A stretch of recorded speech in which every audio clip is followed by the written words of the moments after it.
연합교회 성도님들, 하나님께서 우리를 예배로 부르십니다.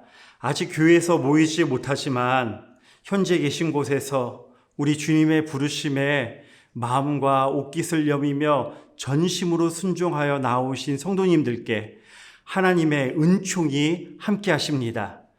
우리 다 함께 신앙 고백으로 우리 아버지 앞에 나가시겠습니다. 나는 전능하신 아버지 하나님, 천지의 창조주를 믿습니다. 나는 그의 유일하신 아들 우리 주 예수 그리스도를 믿습니다. 그는 성령으로 잉태되어 동정녀 마리아에게서 나시고 본디오 빌라도에게 고난을 받아 십자가에 못 박혀 죽으시고 장사된 지 사흘 만에 죽은 자 가운데서 다시 살아나셨으며 하늘에 오르시어 전능하신 아버지 하나님 우편에 앉아 계시다가 거기로부터 살아있는 자와 죽은 자를 심판하러 오십니다. 나는 성령을 믿으며 거룩한 공교회와 성도의 교제와 죄를 용서받는 것과 몸의 부활과 영생을 믿습니다. 아멘.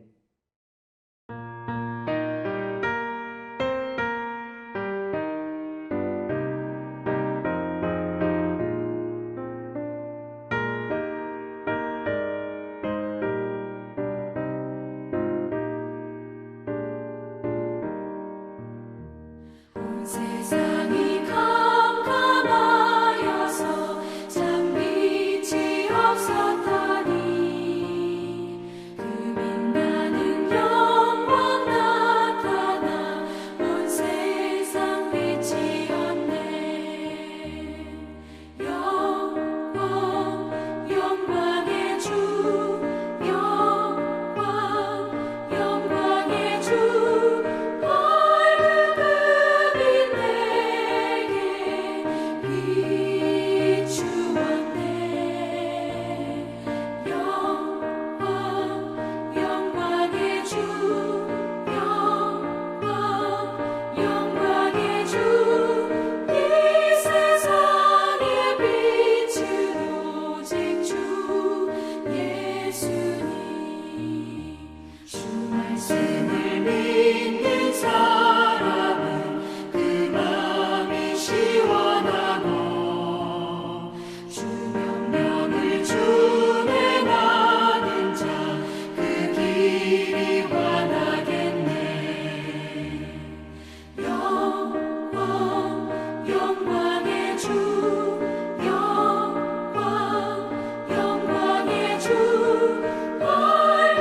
죄 가운데 사는 사람은 그 눈이 어두워도 그 죄악을 씻는 날에는 그 눈이 밝아지네.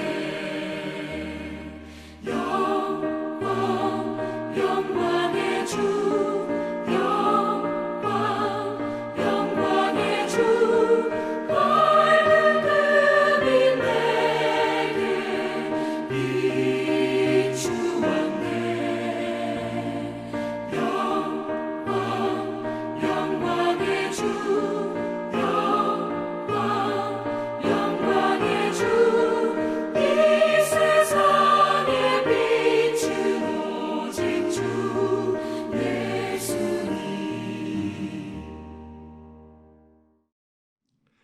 하늘에 계신 우리 아버지, 사랑과 생명이 되시는 주님, 주님의 십자가의 고난 받으심과 부활의 기쁨을 잊지 않게 하시고 저희를 여호와께 속한 자로, 거룩한 자로, 택함을 받은 자로서 하나님 아버지께 가까이 나오게 인도하여 주신 은혜에 감사드립니다. 온라인으로 드리는 이 예배를 통해 사랑과 감사와 헌신과 구원의 감격이 나타나게 하시고 십자가로 구속하신 주님의 은혜가 저희 모두의 영혼을 온전케 하옵소서. 거룩하신 하나님 아버지, 주님의 몸된 교회들이 십자가가 살아있는 교회들이 되게 하옵소서. 교회 뜰을 밟는 이마다 주님을 더 많이 닮고 싶은 소망이 삭트게 하시고 주님의 십자가를 묵상하면서 그 보혈의 능력이 삶 속에서 어떻게 죄를 이기는지를 체험하는 공동체가 되게 하옵소서. 주님의 뜻을 행하기를 즐거워하며 십자가의 능력의 지배를 받는 것을 기뻐하는 우리 연합교회가 되게 하옵소서. 교우들 중에 연약한 자, 병든 자, 그리고 고통과 어려움을 고생하는 주님의 자녀들이 있습니다. 저들을 긍휼히 여기소서. 주님께서 친히 위로하시며 주님의 날개 아래 보호하여 주시옵시고 어려운 문제를 당할 때에 주님께서 저희와 함께 이 문제를 다루고 있음을 알게 하옵소서. 오 하나님 아버지, 이 놀라우시고 저희 안에 계시는 주님을 날마다 고백하며 찬송하고 체험하며 사는 저희 모두가 되게 하옵소서. 머리 숙인 주의 자녀들을 그 무엇으로도 꺾지 못하는 승리자의 삶을 누리게 하여 주시옵시고 마음이 텅 빈 자가 아니라 예수 그리스도로 인하여 저희 심령이 천국을 이루는 풍요로운 삶을 누리게 하여 주시옵소서. 긍휼과 자비가 풍성하신 하나님 아버지, 하나님의 백성으로서 주님을 본받아 사노라 하면서도 때때로 하나님 여호와를 멀리하고 우상들에게 붙잡혀서 그것들을 섬기며 매번 보이는 현실을 의지하고 죄에 결박된 삶의 흔적들이 많음으로 인해서 여호와께서 이 모든 재앙 코로나19 전염병을 내리셨으니 주여 이 땅을 불쌍히 여기사 주님의 이름으로 일컫는 하나님의 백성이 참으로 회개하고 악한 길에서 떠나 스스로 낮추고 강구하며 또한 너무 치우치지 말고 두려워하지 말며 이 일로 주시는 교훈을 깨닫게 하셔서 구별된 참 그리스도인으로서 하나님께서 세우신 이웃들과 세계 열방을 위하여 중보기도하며 희생적인 사랑을 베풀고 섬기는 길로 이끌어 주시옵소서. 그리고 성령님의 돌보심 속에 보이지 않는 하늘 나라를 주목하며 앞으로 모든 역병을 잘 극복해 나갈 수 있도록 도와주시옵소서. 신실하신 하나님 아버지, 저희로 하여금 육신의 것, 세상의 것만을 생각지 않게 하시고 신령한 것, 영원한 것을 추구하며 저희의 마음을 항상 영원한 가치 위에 두게 하옵소서. 물질의 주인이 주님이심을 잊지 않게 하옵소서. 주님께 기쁨으로 자원하여 맡겨주신 예물을 드리오니 이 예물을 신령한 제물로 받으시고 정성을 다하여 드린 손길 위에 주님의 은혜가 더욱 넘쳐나게 하옵소서. 일정한 소득이 없어 예물을 드리지 못한 손길도 있습니다. 그 마음을 기억하셔서 주님 앞에 힘써서 드릴 수 있도록 물질의 능력 또한 회복시켜 주시고 물질 때문에 어려움을 당하거나 고통당한 일이 없게 하여 주시옵소서.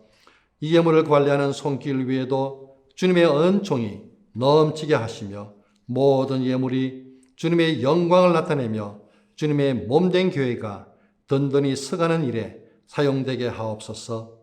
영원하신 하나님 아버지, 저에게 주님의 생명의 말씀을 받을 마음의 귀를 허락하여서 저희가 선택해서 듣는 잘못을 범하지 않게 하여 주시며 말씀을 선포하실 전도면 목사님을 성령의 능력으로 붙들어 주시고 계시된 말씀을 전하실 때에 하나님의 뜻과 의가 온전히 나타나게 하시며 살아 움직이는 운동력이 있어 좌우의 날선 어떤 금보다 예리하여 영혼과 육신의 연약함들이 회복과 치유받는 기쁨이 일어나게 하옵소서.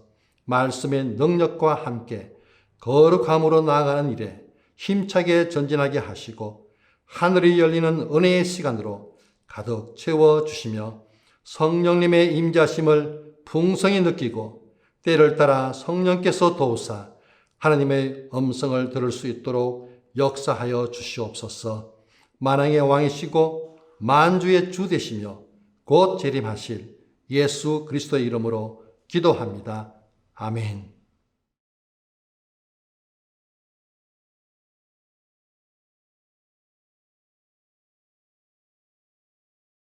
성도 여러분 안녕하십니까? 여러분을 화상으로 이렇게 만나 뵌 지도 이제 4개월이 돼 갑니다. 조금 지치고 힘들더라도 하나님의 말씀을 통해서 영적 에너지를 재충전하시는 시간이 되기를 바랍니다. 오늘 여러분과 함께 또 나누실 하나님 말씀은 마가복음 8장에 기록되어 있습니다. 마가복음 8장 22절에서 26절까지 기록되어 있는 말씀을 제가 봉독하도록 하겠습니다.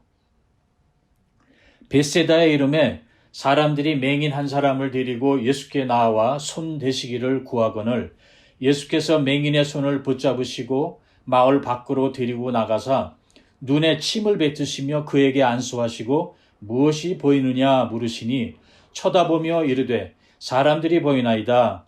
나무 같은 것들이 걸어가는 것을 보나이다 하거늘 이에 그 눈에 다시 안수하심에 그가 주목하여 보더니 나아서 모든 것을 밝히 보는지라. 예수께서 그 사람을 집으로 보내시며 이르시되 마을에는 들어가지 말라 하시니라. 네, 이 벳세다의 맹인을 치유한 사건은 마가복음에만 이 기록이 되어 있습니다. 이 치유의 사건을 다룰 때마다 우린 다른 경우와 달리 치유의 기적이 즉각적으로 일어나지 아니하고 점차적으로 이루어졌다는 것을 강조하곤 했었습니다.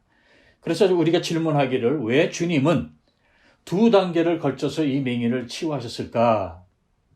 글쎄요, 여러분 어떻게 생각하십니까?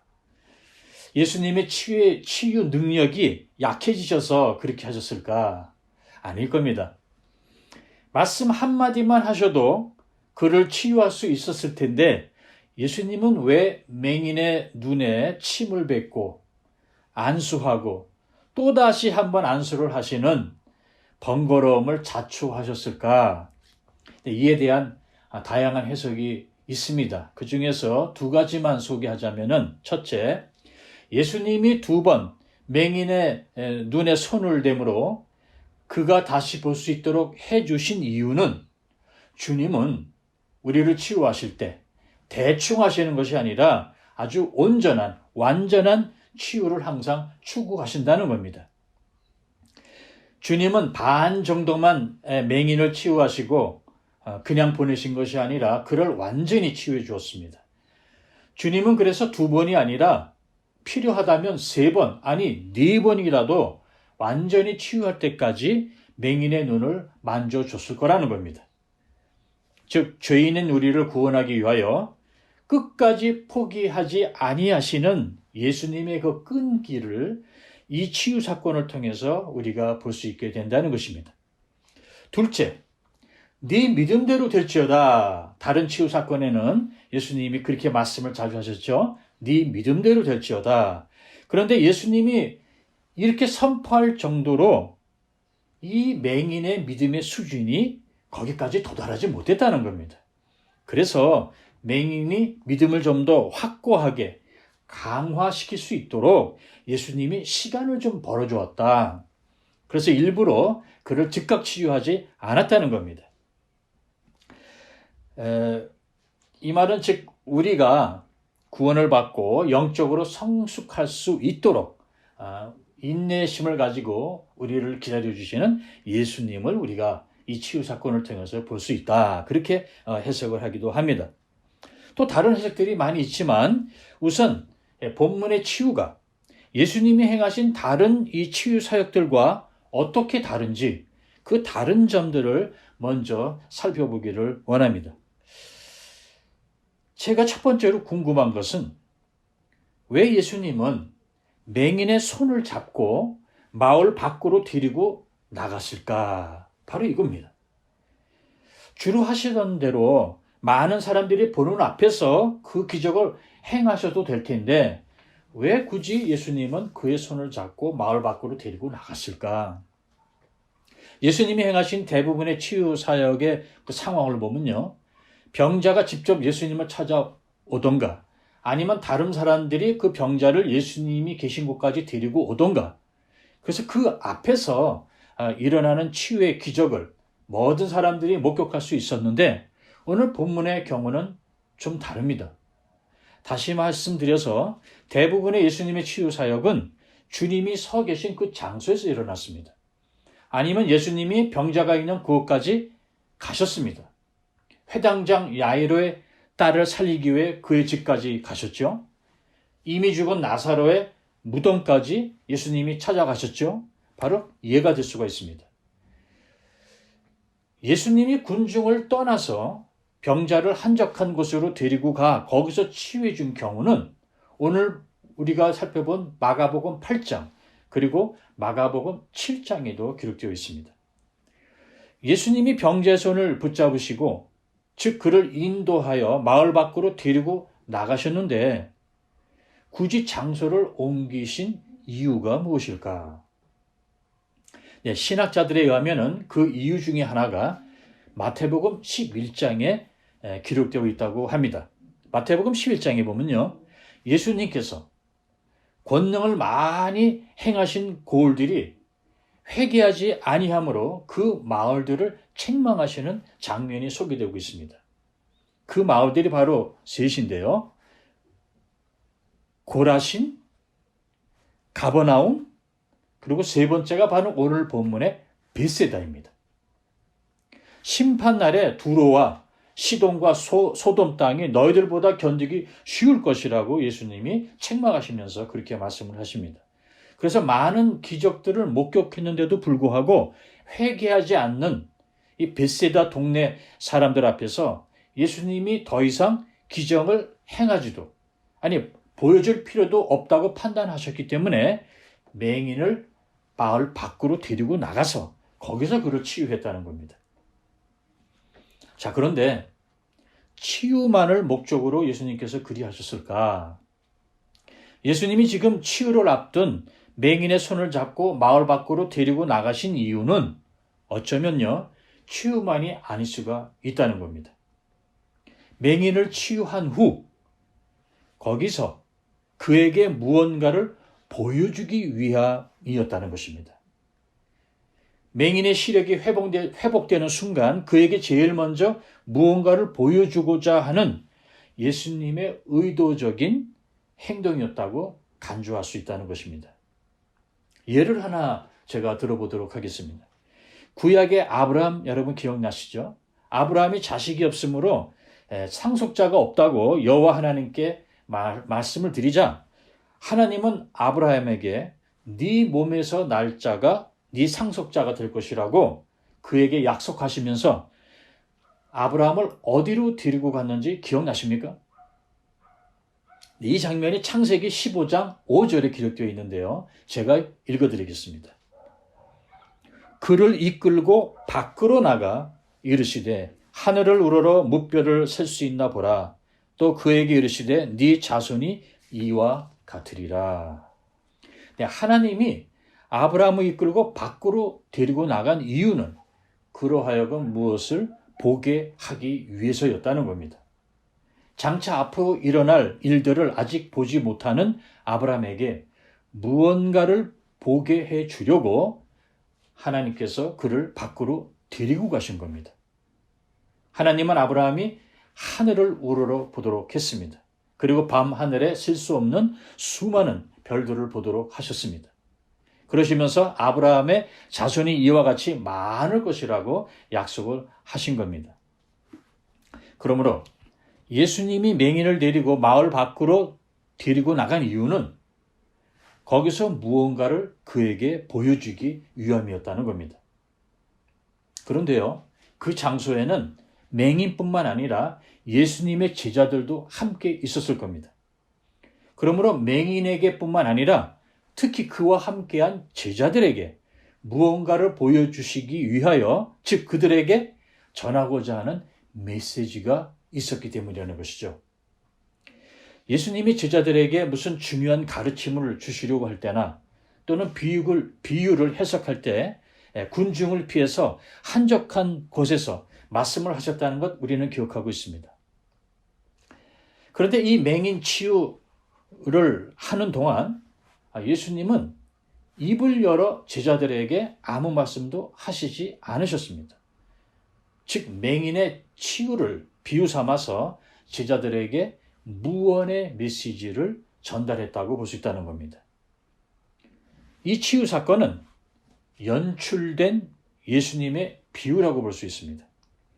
구약에서도 가끔 선지자가 연극하는 배우가 되어서 자신들의 연기를 통해서 여호와의 메시지를 연출된 비유로 백성들에게 전달하는 예가 가끔 있었습니다. 예를 들자면 이사야인데요. 이사야 20장에 보면요. 여호와께서 이사야 선지자에게 3년 동안 벌거벗고 맨발로 다니라고 명령을 내리십니다.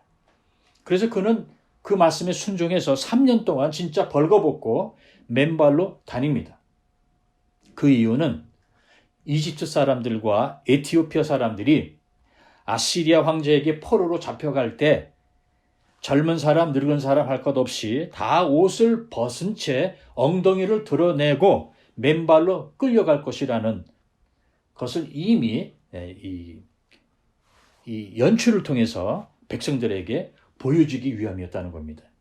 즉 이방 나라들을 의지하지 말고 하나님만 믿으라는 경고였었습니다. 하나님의 진리의 메시지를 사람들에게 시각적으로 전달하기 위해서 이 상황을 연출하는 경우가 구약시대부터 있었다는 점을 고려해 볼 때 예수님이 제자들에게 전달하시고자 하시는 메시지를 한 맹인의 치유를 비유 삼아 연출했다는 해석, 어느 정도 타당성이 있다고 봅니다. 또 다른 예는 신약에서도 찾아볼 수 있는데요. 예수님께서 제자들의 발을 씻어준 그 세족식 기억나시죠? 결국은 섬김의 그 중요성, 그 메시지를 행동으로 예수님이 보여주신 것 아닙니까? 또 제자들이 서로 그들 가운데 누가 제일 큰 자인가 논쟁을 벌일 때 예수님께서는 어린 아이 하나를 데려다가 그들 가운데 세우시고 앉히시면서 말씀을 하지 않으셨습니까?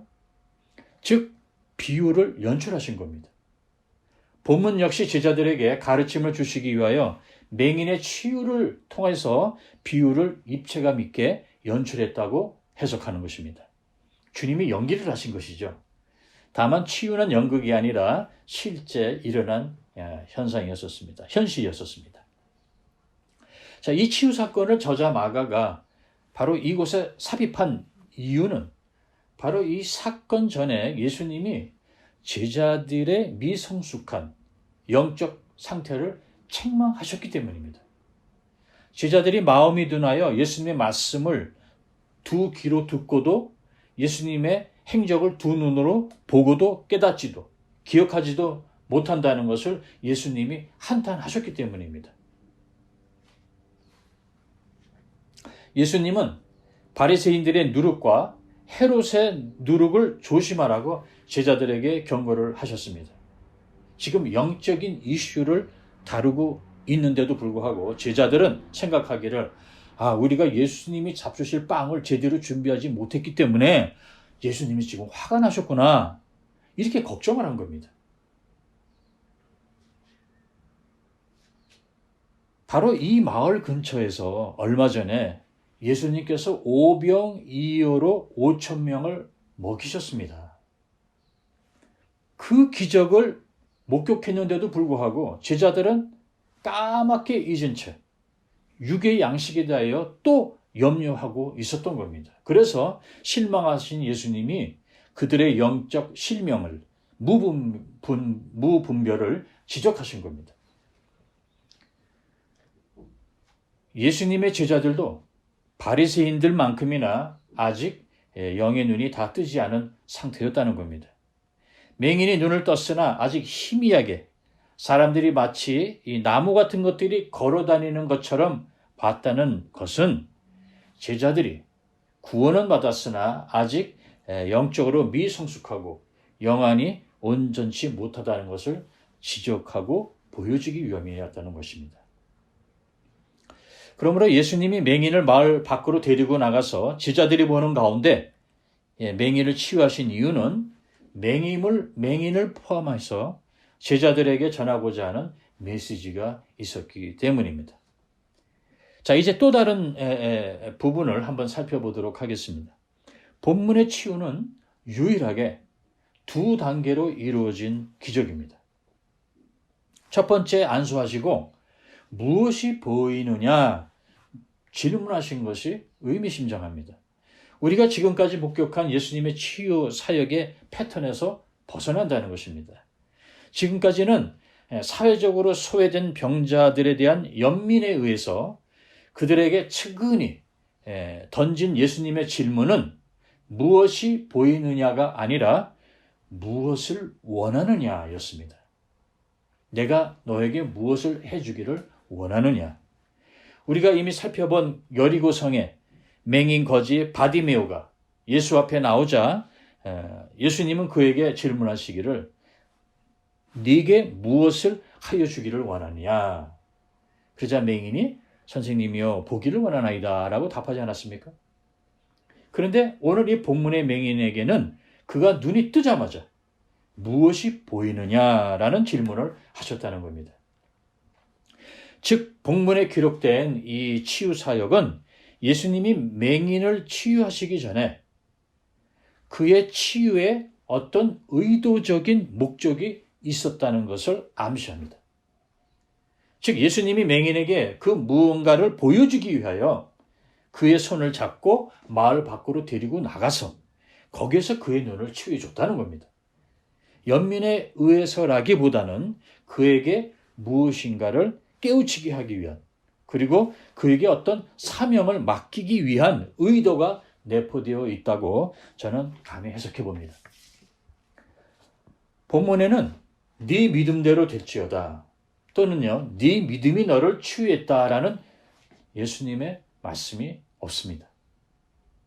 그러기에 이 치유 사건은 다른 치유 기적들보다 물론 믿음이 중요하지만 병자의 믿음을 강조하기보다는 치유의 목적, 즉 구원의 목적, 구원 이후 성도, 교회의 사명의 조명을 비추고 있다고 볼 수 있다는 것입니다.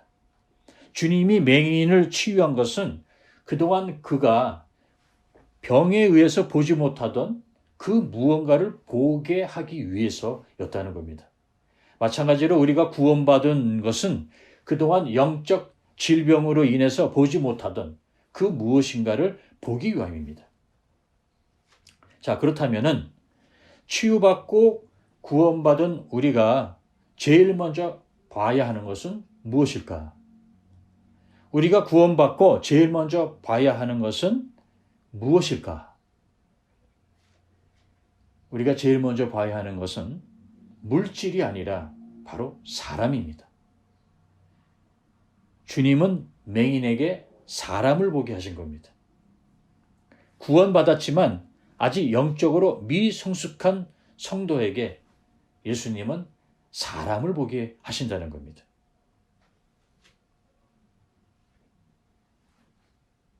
그런데 사람이 사람으로 보이지 않고 걸어다니는 나무처럼 보였다고 본문은 기록하고 있습니다.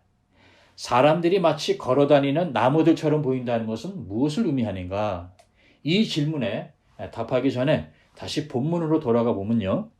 예수님은 두 번째 맹인을 안수하십니다. 눈을 또 한번 씻어주십니다. 그러자 이제는 그가 쳐다보는 것이 아니라 본문에는 쳐다봤다고 기록되어 있죠.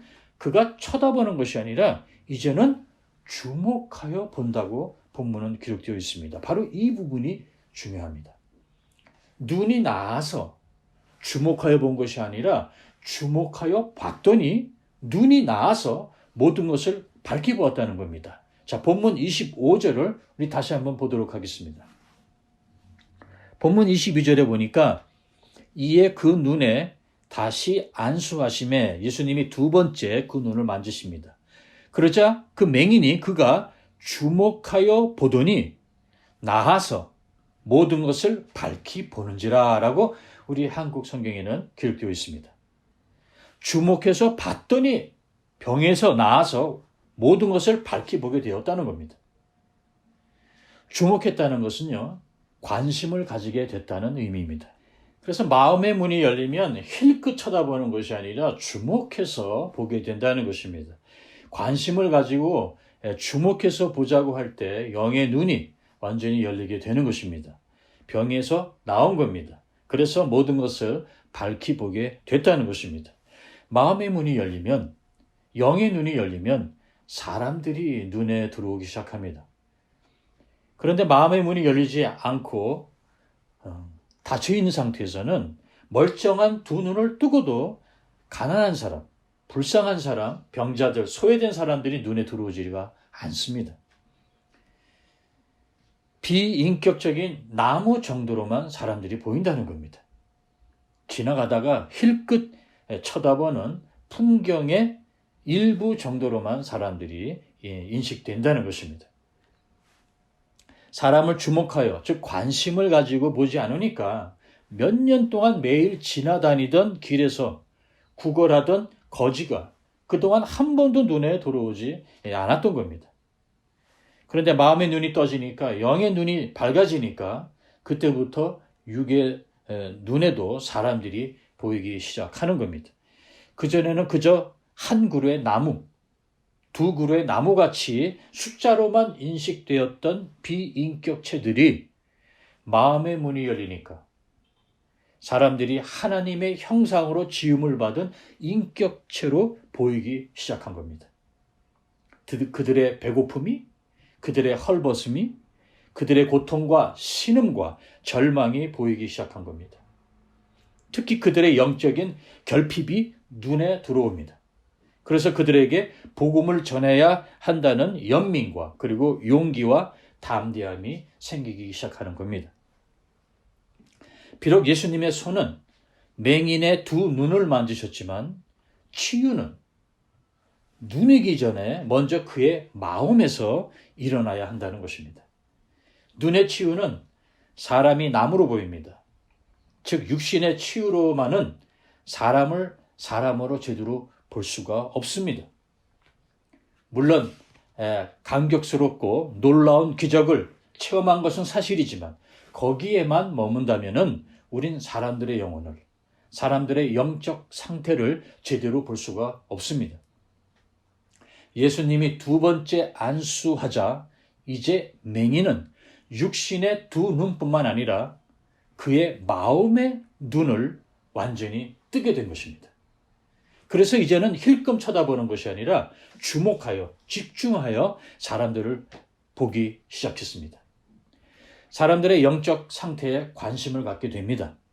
그들이 길 잃은 양들처럼 이리저리 헤매는 모습이 보이기 시작합니다. 광야 이스라엘 백성들은 육신의 두 눈으로 하나님의 많은 기적들을 직접 목격했습니다. 그런데도 불구하고 그들은 모든 것을 밝히 보지 못했습니다. 희미하게 봤습니다. 왜냐하면 마음의 눈, 영의 눈이 아직 완전히 뜨지 않았기 때문입니다. 첫 번째 안수를 받은 맹인은 유대인들의 영적 상태를 의미합니다. 이들은 하나님으로부터 선택된 선민입니다.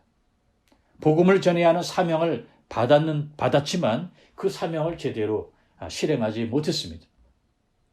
어두움에서 벗어는 났는데 아직 모든 것을 밝히 보지를 못합니다.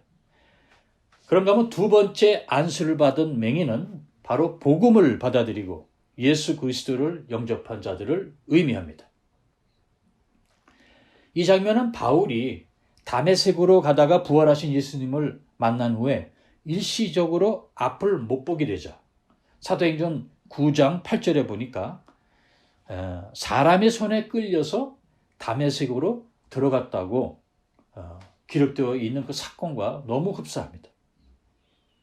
사람의 손에 끌려 다메섹으로 들어갔다고 기록되어 있는데 주님이 사람의 손을 사용해서 다메섹까지 바울을 이끌고 가신 겁니다. 왜 그렇게 하셨을까요? 마치 예수님이 맹인의 손을 잡고 마을 밖으로 나간 것처럼 예수 그리스도께서 바울의 손을 잡고 지금 다메섹까지 끌고 간 겁니다. 왜 그렇게 하셨을까? 보여줄 것이 있었기 때문입니다. 그래서 사도행전 9장 6절에 보면요. 네가 행할 것을 네게 이를 자가 있다라고 이렇게 말씀을 하십니다. 즉 그가 행할 것이 있기 때문에 그 행할 것을 지시하기 위하여, 보여주기 위하여 예수님께서 사도 바울을 다메섹으로 데리고 가십니다. 바울이 행할 것이 있습니다. 그에게 주어질 사명이 있다는 겁니다. 그리고 주님의 손에 이끌려 다메섹까지 가서 아나니아를 만나고 이가 바울에게 안수하자 사울의 눈에서 비늘 같은 것이 벗어져 다시 보게 됐다고 성경은 기록하고 있습니다. 사울의 눈에서 비늘 같은 것이 벗어졌다고 하나 사실은 그동안 그의 마음에, 그의 영혼의 눈에 다닥다닥 붙어있던 교만과 그리고 죄의 딱지가 떨어져 나갔다는 것입니다. 그래서 사람이 나무가 아니라 사람으로 제대로 보이기 시작한 겁니다. 그래서 바울은 일어나 세례를 받죠. 음식을 먹습니다. 그리고 다메섹에 있는 제자들과 함께 사도행전 9장 20절에 함께 보실까요? 이렇게 기록되어 있습니다. 보니 즉시로 각 회당에서 예수가 하나님의 아들이심을 전파하니 라고 기록되어 있습니다. 다시 눈을 뜨자마자 그는 복음을 전한 겁니다. 자, 오늘의 본문과 너무 상황이 흡사하지 않습니까? 마치 예수님에 의하여 맹인의 상태에서 벗어날 수 있는 첫 단계가 지금 이루어졌습니다. 그런데도 아직 안개 속에 있는 것처럼 정확히 사물을 보지 못한 채 유대인들은 여호와 하나님에 대한 인식은 있었으나 바리새인과 과리새인의 관습과 전통이라는 비늘이 그들의 영혼의 눈을, 마음의 눈을 덮어버린 것입니다. 그런데 예수님의 제자들마저도 영의 눈은 떴으나 아직 온전히 사람을 정확히 보지 못함을 예수님은 안타까워하셨던 겁니다. 그래서 이 상황에 아직 처한 제자들을 향해서 예수님이 말씀하신 겁니다. 아직도 알지 못하며 깨닫지 못하느냐? 너의 마음이 왜 이렇게 둔하냐? 눈이 있어도 보지 못하고 귀가 있어도 듣지 못하고 기억을 왜 못하느냐라고 한탄하신 겁니다. 그런데 이 맹인의 치유를 통하여 예수님은 제자들의 영적 상태를 진단하시고 또 지적하시고 그리고 치유와 구원의 목적이 바로 사람을 사람으로 제대로 보는 것이라는 것뿐만 아니라 바로 그 사람들에게 복음을 전하라고 메시지를 주셨다는 겁니다. 자, 또 다른 점을 하나 또 살펴보도록 하겠는데요. 사람들은 예수께서 맹인의 두 눈에 손을 대시고 그를 치유하기를 원했는데 예수님은 그 맹인의 손을 잡고 마을 밖으로 데리고 나가서 왜 그 두 눈에 침을 뱉으셨을까? 여러분, 문화적인 관점에서 보자면요. 누구의 얼굴에 침을 뱉는다는 것은 굉장히 모욕적인 행위가 아닐 수 없습니다. 그러나 예수님이 맹인의 눈에 침을 뱉었다는 것은 그의 눈을 닦아주고 씻어주었다는 의미가 담겨 있습니다. 예수님이 침을 사용하여 병자를 치유하신 사건이 신약에서 세 군데에 나옵니다. 첫 번째가 마가복음 7장인데요. 사람들이 귀 먹고 말 더듬는 자를 예수께 데려오자 예수님께서 손가락을 그의 양 귀에 넣고 침을 뱉어 그의 혀에 손을 대므로 그를 치유한 장면이 거기에 기록되어 있습니다. 그게 마가복음 7장입니다. 두 번째는 요한복음 9장인데요. 태어날 때부터 맹인된 사람을 사람들이 데리고 오자 그를 치유할 때 땅에 침을 뱉어 진흙을 이겨 그의 눈에 바르신 다음에 실로암 못에 가서 씻으라고 하신 장면이 기록되어 있습니다. 그래서 첫 번째 침을 사용한 사건은 마가복음 7장, 두 번째 요한복음 9장, 그리고 세 번째가 오늘 본문 바로 마가복음 8장입니다. 자, 이 첫 번째 말을 더듬고 귀 먹은 자를 치유한 그 사건과 그리고 두 번째 요한복음에 태어날 때부터 앞을 못 보던 자를 침을 발라 진흙으로 치유해 주신 그 사건, 이 두 케이스를 우리가 비교해 볼 때 둘 다 선천적인 장애인이었다는 것을 우리가 발견할 수 있습니다. 바로 선천적인 장애인을 치유하실 때 예수님이 당신의 침을 사용했다는 공통점이 있다는 것입니다. 여러분 아시다시피 그 당시에는 한 아이가 장애인으로 태어나면요, 그 부모의 죄 때문에 하나님이 저주를 내린 것이라고 그렇게 이해하던 그런 편견이 지배하던 시대였었습니다. 그래서 이들을 치유하기 위하여 예수님이 당신의 침을 사용한 이유는 바로 이런 편견을 깨고 사회로부터 고립되고 무시당하는 이 선천적인 병자들도 다 하나님의 백성이고 사랑받고 구원받을 하나님의 자녀라는 것을 구체적으로, 입체적으로 입증하신 사건들이라는 겁니다. 그들의 혀나 눈에 침을 바름으로써 이들을 스스럼 없이 하나님의 자녀로 용납한다는 의미가 그 예수님의 행동에 진하게 담겨 있습니다. 그런가 하면 오늘 본문의 마가복음 8장의 맹인은 선천적인 장인이라기보다는 후천적인 불구자였다고 봅니다.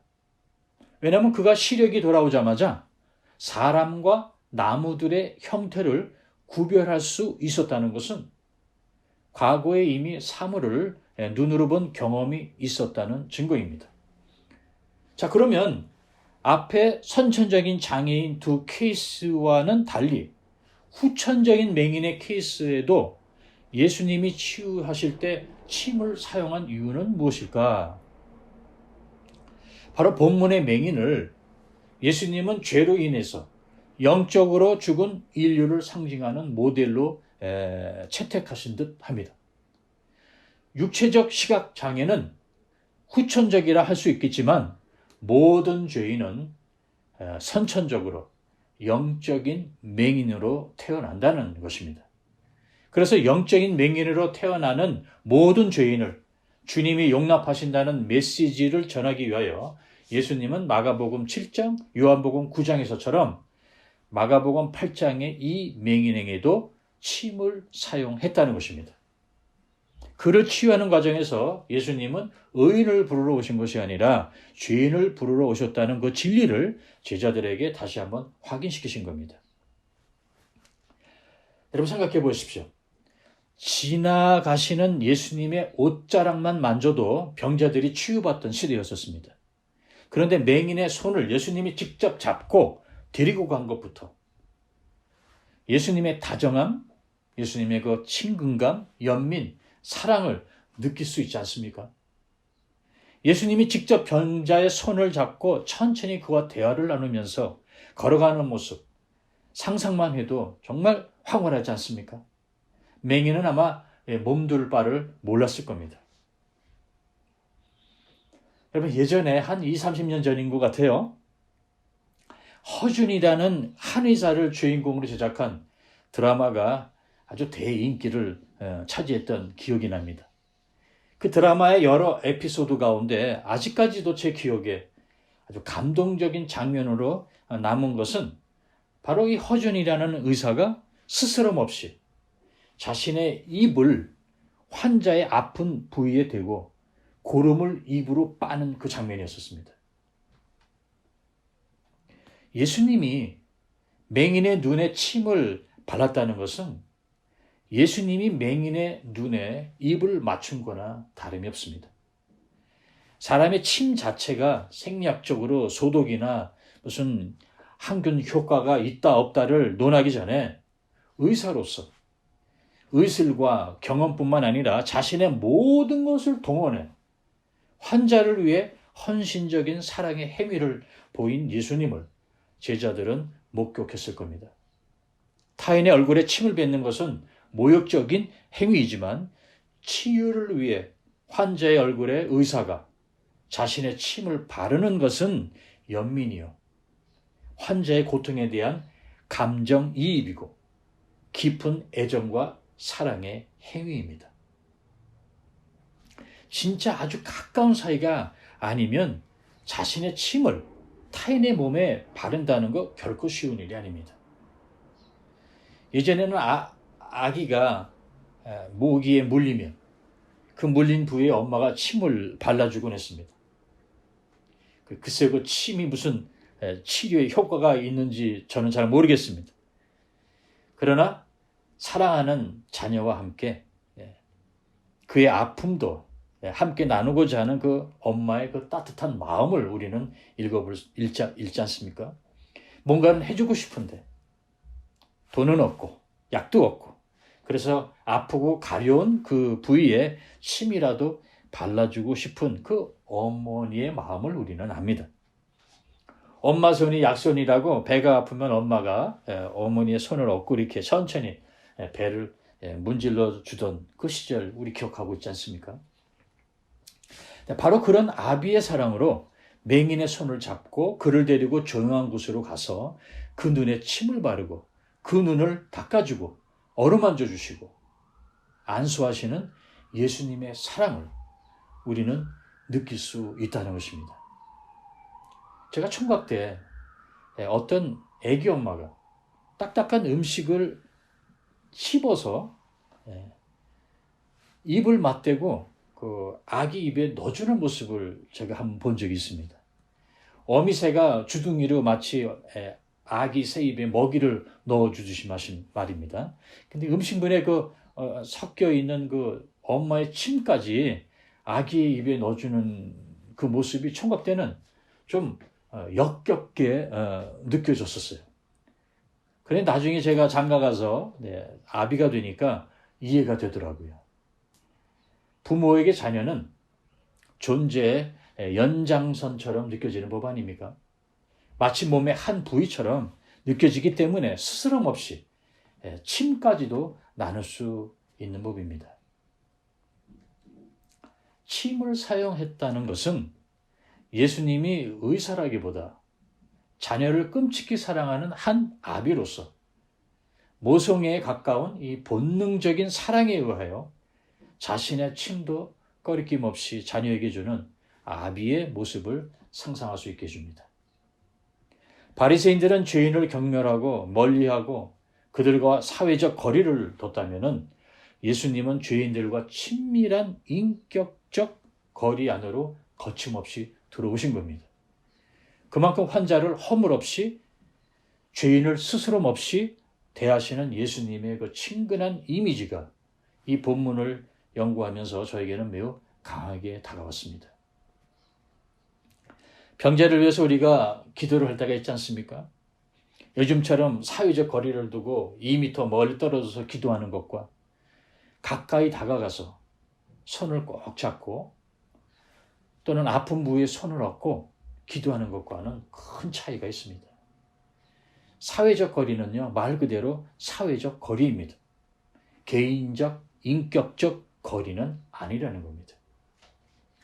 지금은 전염병 때문에 할 수 없이 사회적 거리를 두지만 말입니다.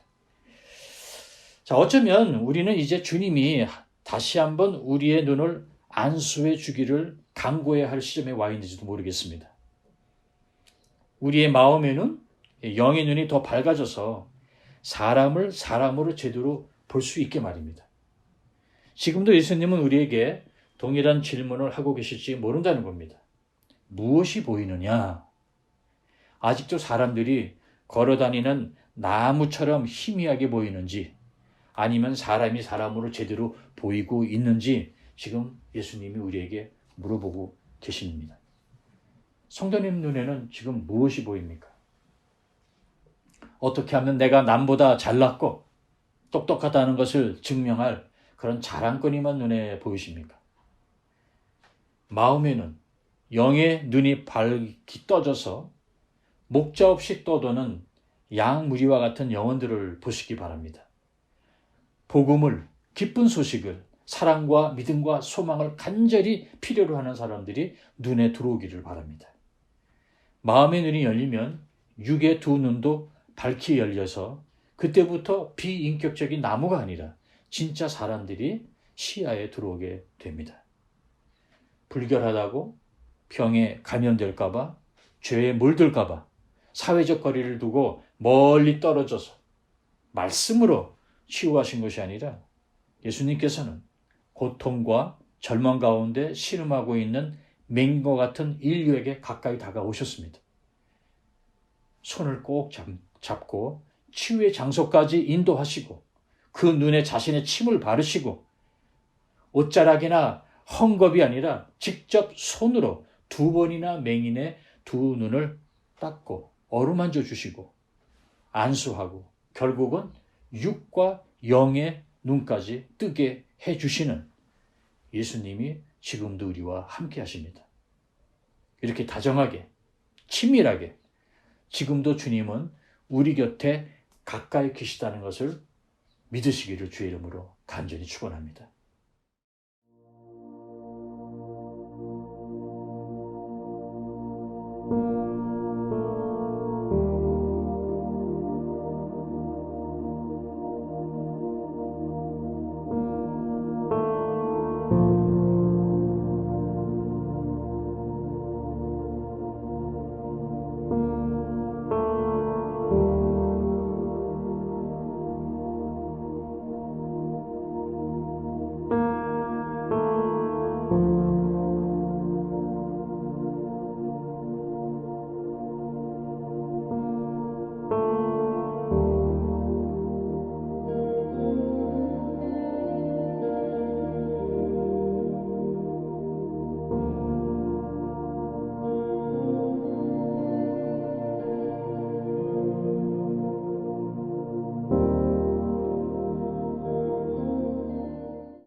축도로서 오늘의 예배를 마치도록 하겠습니다.